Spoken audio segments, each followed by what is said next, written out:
ढाबा किंवा restaurant type भाज्या तुम्हालाही आवडतात का? तर चला मग रेसिपीला सुरुवात करूया. तर इथे मी ग्लासभर इतकं राजमा रात्रभर भिजत ठेवलेलं होतं. त्यामधलं पाणी काढून आणि छोटे आलू या ठिकाणी साल काढून यामध्ये टाकून घेतलेलं आहे. खडे मसाले, कांदे टाकून पुरेसं पाणी टाकून आता 3 शिट्ट्या काढून घेतलेल्या आहे.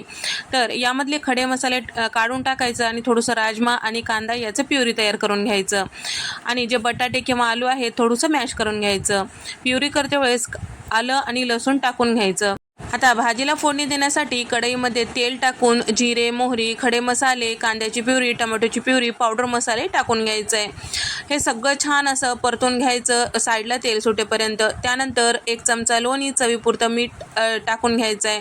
सगळं वाफून घेतल्यानंतर कसुरी मेथी आणि त्याचबरोबर कोथिंबीर टाकून घेतलेलं आहे. शिजून घेतलेलं राजमा आणि बटाटे किंवा आलू यामध्ये टाकून घेतलेलं आहे. 5 मिनिटं छान शिजून घ्यायचं. इथे आपलं ढाबा किंवा हॉटेलमध्ये मिळतो त्या पद्धतीचा राजमा तयार झालेला आहे. व्हिडिओ आवडल्यास लाईक करा.